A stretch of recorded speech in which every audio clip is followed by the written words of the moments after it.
Hi, we're back to talk politics on Birmingham View Television, and there's a lot to talk about considering the June 1st primaries and the very interesting results that happened there. And so we've got, of course, our handy-dandy, super-duper political consultant, Major Click, to talk to us about the political election. So, Harley, you know what we have to talk about. What happened with Artur Davis?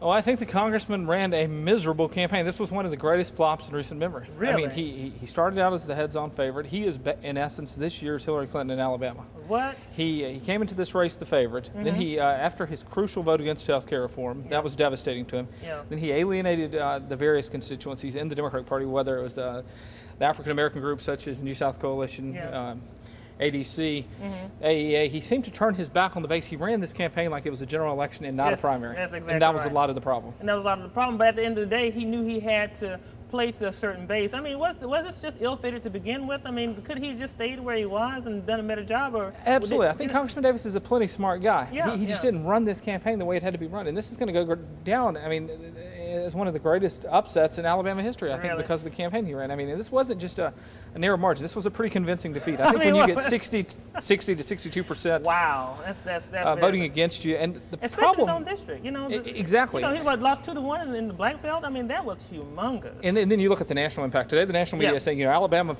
didn't elect their first or didn't nominate their first black candidate. The thing that's being left out of this story on a national level is the fact that the people who turned their back on Artur Davis as much as anyone was the black community. Thank you. So it wasn't rejection by the white voters. It was rejection by the black voters. The white conservatives voted larger numbers for Artur Davis than the black community did. Yeah, and like you said, he ran the primary races if it were the general election, and that was the key group. I think over the years, even Barack Obama, he had to play a certain distance from the black community because you can't be seen as the black candidate. You've got to be the candidate for all the people, and we know that.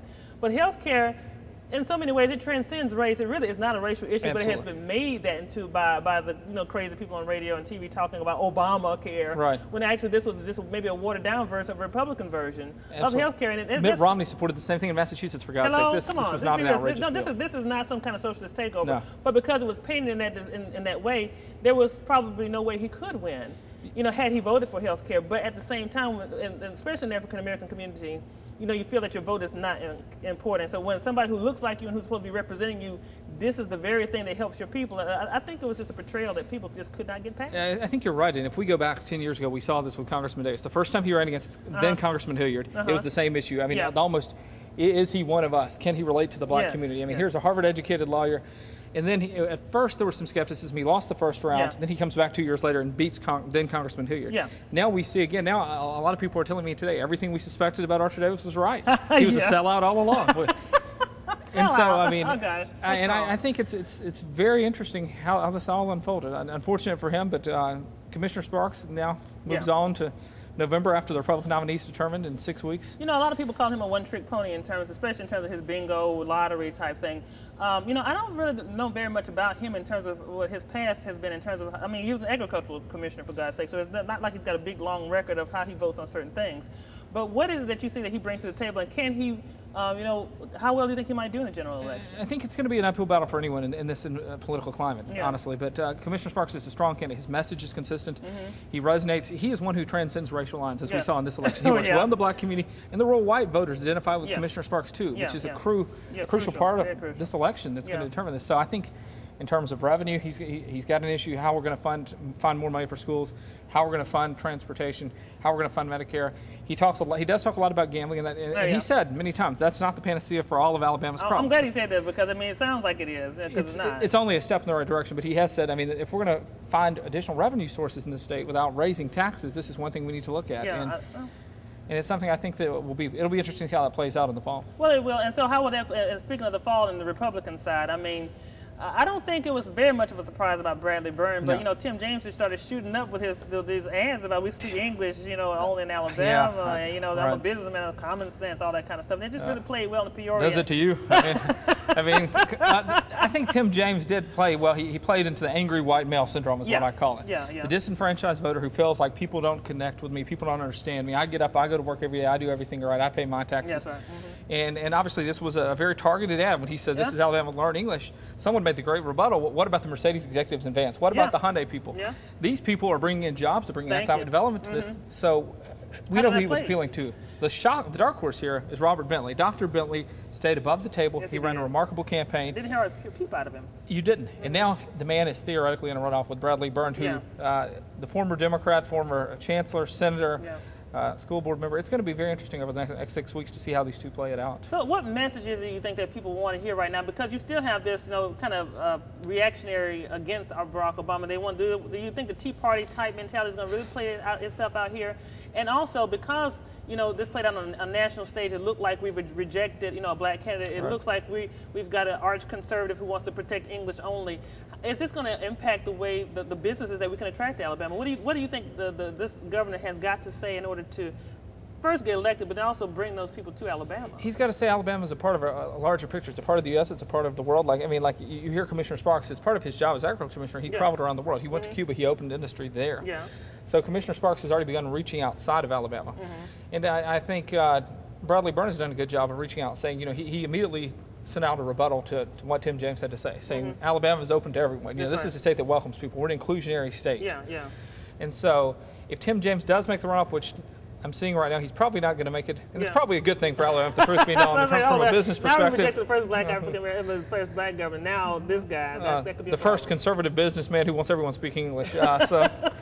So it's going to be interesting to see whether Dr. Bentley can keep the momentum going into the runoff. I don't know that he can. Bradley Byrne has the business community behind him, and this is going to be an interesting showdown because Dr. Bentley took votes that would have gone to Bradley Byrne, I think, from what I'm seeing. Because Tim James and Roy Moore were appealing to the social conservatives.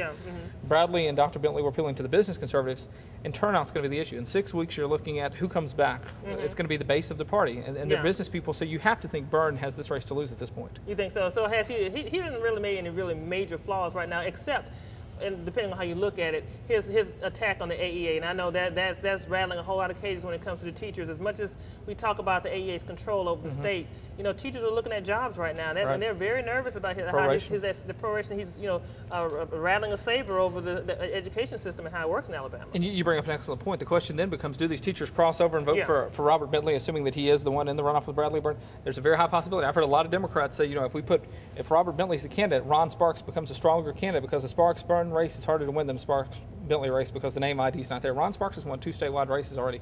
Robert Bentley's won a legislative race in Tuscaloosa. So I think as a Democrat, you would want to see Ron Sparks face Robert Bentley. Bradley Byrne's going to be an uphill, but it'll be a formidable race. And then you have the bingo people. They're worried about whether Byrne will support the situation. And so I heard I've been reading on AL.com, some other places, that he's Riley light.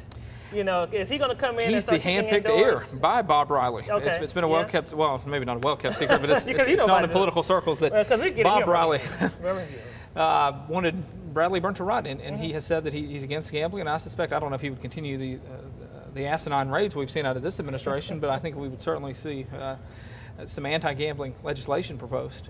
Once and for all to close down bingo halls, which have been a source of revenue in many small communities that so desperately needed it. Are we talking about closing it down, or are we talking about regulating it? Because at least, like I said, it won't solve all the problems, certainly, but at least it is bringing, whole cities have got the economy based on bingo, and it's helping them in a very tough time. And that's what Commissioner Sparks, when people listen to him, that's what Commissioner Sparks has said. He said gambling is not his personal form of recreation, but some people do gamble. And he said that we ought to at least regulate it and tax it. And that's the whole issue. And if Byrne is not even open to regulating and taxing it, he just wants to close it down, what are going to be his alternative sources of revenue for the state going forward? Maybe that's the question. Oil is spilling to the Gulf. Last night I thought Sparks did a great job when he said, BP, we're coming after you. He looked straight into the camera and he said, BP, we're going to hold you accountable. You're going to clean up this Gulf and you're going to pay for it. We're going to lift the liability cap. And so I thought that was really profound. And I think that resonated with a lot of people along the Gulf Coast. Bradley's from Baldwin County. So hopefully people saw that Ron Sparks really understands the crisis that we're now facing in the Gulf. And it's a serious crisis. It really is. So we're going to take a little bit of a break right now and come back and talk more about the 7th Congressional District, because now that Artur is gone, I think those people have sent a very strong message. What kind of person needs to be in charge of the 7th Congressional District? And so we're going to come back and talk about that a little bit more, and we're also going to have Ms. Sheila Smoot to talk about her candidacy in the 7th Congressional District. Birmingham View Television will be coming back to you right after this.